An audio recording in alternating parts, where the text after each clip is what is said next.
নমস্কার বন্ধুরা, আবারও চলে আসলাম একটা নতুন ব্লগ নিয়ে। আমি রিঙ্কু। আমার এই রিঙ্কু তুলি ব্লগার চ্যানেলে সবাইকে ওয়েলকাম। কেমন আছো তোমরা? আশা করছি সবাই বেশ ভালো আছো, আর আমিও মোটামুটি ভালো আছি। আগের দিনের লাস্ট ব্লগটা শেয়ার করলাম। আমার হাজব্যান্ডকে নিয়ে নার্সিংহোম থেকে বাড়িতে ফিরেছি। বাড়িতে ফিরেছি, কিন্তু এখন কিন্তু ওকে প্রচুর যত্ন নিতে হবে। ইভেন আমাদের লাইফস্টাইলেরও অনেক পরিবর্তন করতে হবে। যেমন সকালবেলা দুধ চায়ের বদলে র চা, আর ওদিকে ক্রিম ক্রেকার বিস্কুট, এই দিয়ে সকালটা আমাদের শুরু হচ্ছে। আর জলখাবারে রয়েছে আটা রুটি, ওদিকে আলু আর পেঁয়াজ দিয়ে সামান্য 2 ফোঁটা কি 3 ফোঁটা তেল দিয়ে একটু পাতলা পাতলা করে আলু পেঁয়াজের ঝোলের মতন করেছি। এই দিয়ে হাজব্যান্ডকে খেতে দিলাম। আর তারপর বাজারে চলে গেলাম, কারণ আজকে বাজার থেকে যা আনবো সবই আমার হাজব্যান্ডের যেসব খাওয়ার জন্য উপযোগী সেগুলোই কিনবো। যেমন মাছ আনতে হবে যেটা একদমই তেল ছাড়া থাকবে, চর্বি ছাড়া থাকবে। কাজেই সেই সব বাজার করে নিজে হাতে করে নিয়ে আসবো। আর চলো বাড়ি গিয়ে বাজারটা দেখাচ্ছি। বাজার থেকে আনলাম ভোলা মাছ। এই ভোলা মাছটাকে অনেকে ভেটকি মাছও বলে জানো। যাই হোক, এই মাছটার আজকে পাতলা ঝোল করব এবং খুব সামান্য তেলে রান্না করতে হবে। যেহেতু ও হার্টের পেশেন্ট হয়ে গেছে, এখন আর কিছু করার নেই। ওদিকে ওকে একটু কিছু 11টা যেহেতু বেজে গেছে, একটু ফল খেতে দিচ্ছি। ফল হিসাবে পেঁপেটাকেই দিচ্ছি। তাতে সামান্য একটু গোলমরিচ দিয়ে এটা ওকে খেতে দিয়ে আসবো। এখানে কিন্তু আমি কোনো নুন ব্যবহার করতে পারবো না, যেহেতু ওর প্রেশার আছে আর ওদিকে সুগারও কিন্তু আছে। যাই হোক, এই দিয়ে ওকে খেতে দিয়ে এসে তারপরে রান্নাটা বসিয়ে দিয়েছি। ওদিকে শাশুড়ি মা সমস্ত সবজি কেটে দিয়েছে। আর তারপর দেখো, আমি যে মাছ ভাজছি তা কিন্তু খুবই সামান্য পরিমাণে তেল দিয়েছি। বেশি তেল কিন্তু একদমই দেওয়া যাবে না।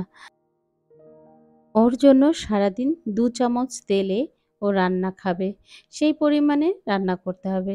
তাই মাছ ভাজার সময় একটু তেল দিলেও তারপরে কিন্তু সামান্য তেল দিয়ে রান্না করব। যেখানে কিন্তু আমরা সবাই এই রান্নাটাই খাবো। কাজেই তেলের পরিমাণটা দেখতে পেলে তো কতটা কমিয়ে দিয়েছি। আর তারপরে জিরে আর কালো জিরে ফোড়ন দিয়ে আমি কিন্তু রান্না করব। তাতেও কিন্তু কোনো গুঁড়ো মশলা ব্যবহার করব না, এবং সম্পূর্ণটাই কাঁচা লঙ্কা দিয়ে করব। আর সবজির মধ্যে সবই খাওয়া যেতে পারে।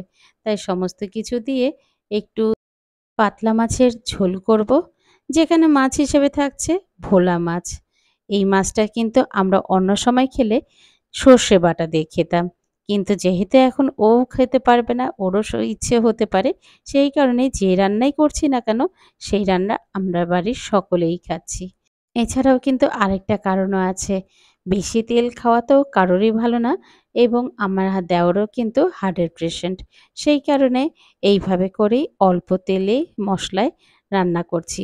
আর সম্পূর্ণ কিন্তু আমি কাঁচা লঙ্কা দিয়ে ইদানিং রান্নাটা করছি। যদিও ১ম একটু খারাপ লাগছে, বিশ্বাস করো এখন কিন্তু একদমই খারাপ লাগে না। বেশ কিন্তু ভালোই লাগে। তাতে শরীরটাও ভালো থাকবে।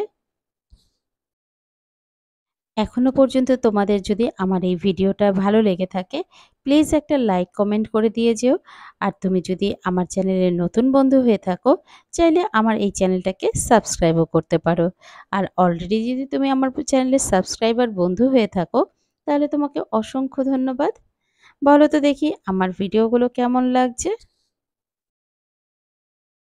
যারা তোমরা ডেইলি আমার ব্লগ চ্যানেলটা দেখে থাকো তারা হয়তো জানবে আমি কিন্তু একসাথে সবসময় দুদিকে রান্না বসিয়ে দিই।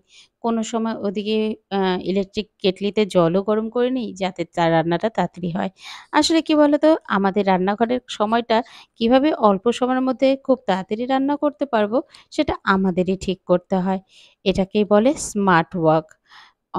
অথচ রান্নাঘরে থাকবো, সমস্ত রান্নাই করব, কিন্তু নিজেরও কষ্ট কিছুটা হলেও কম হবে। যাই হোক, এইভাবে করে কিন্তু আমার সংসারের সমস্ত কাজ আমি গুছিয়ে করে থাকি। আমার হাসব্যান্ডের ডক্টর প্রেসক্রাইব করেছেন লো অয়েল, লো ফ্যাট, লো সুগার, লো সল্ট। এইভাবে করেই ওর ডায়েট চার্টটা তৈরি করে দিয়েছে, যেটা আমাকে মেনটেন করতেই হবে। তার জন্য আমাকেও যদি স্যাক্রিফাইস করতে হয়, ইভেন আমার ফ্যামিলির, তাতে কারোর কোনো অসুবিধা নেই। এই আমাকে আমার ফ্যামিলির মেম্বাররা সাহস কিন্তু দিয়েছে। চলো, তোমাদের সাথে কথা বলতে আমার কিন্তু অনেকটাই রান্না হয়ে গেছে। ভোলা মাছের ঝোলটাও কিন্তু রেডি। আর ওদিকে দেখো, মাঝে কিন্তু আবার বৃষ্টিও হচ্ছে। তো যাই হোক, একটু মাঝে জামাকাপড়ও তুলতে যেতে হচ্ছে। এইভাবে করেই কিন্তু আমি আমার সংসারের সমস্ত কাজ গুছিয়ে করছি। আগে যদিও একটু হেল্পিং হ্যান্ড হিসেবে আমার হাসব্যান্ডকে পেতাম, কিন্তু কি করা যাবে? আগে ও সুস্থ হোক, হয়তো আবারও ও আগের জীবনে ফিরে আসতে পারবে। চলো, এবার একটু রান্নাঘরটা পরিষ্কার করে নিই। তারপরে হচ্ছে ভাতটা বসাবো। ভাতটা বসিয়ে তারপরেই আমি রান্নার সমস্ত কিছু শেষ করে আমি তারপরে যাব স্নানে। আর তারপরে এসে সবাইকে কিন্তু খেতে দিতে হবে। তবে এখন হাসব্যান্ডকে 12:30টায় খেতে দেই দুপুরবেলা। আর রাতের বেলায় আমি ওকে 9:30টার মধ্যে খেতে দেই। এবং তারপরে আমরাও কিন্তু খেতে বসে যাই। এইভাবে করেই আমি কিন্তু ওর দিকে খেয়াল রাখছি। কি বন্ধুরা, আরও কি কিছু মনে হচ্ছে অ্যাড করলে ভালো হয়? তাহলে কিন্তু অবশ্যই একটা কমেন্ট সেকশনে লিখে যেতে পারো। আমারও হয়তো কোনোটা ভুল হতে পারে। তোমরা যদি একটু শুধরে দাও তাহলে বেশ ভালো লাগবে। চলো, তবে আজকের ভিডিওটা এখানেই শেষ করলাম। ভালো থেকো, সুস্থ থেকো। আবারও দেখা হচ্ছে পরের দিনের একটা নতুন ব্লগে। টাটা।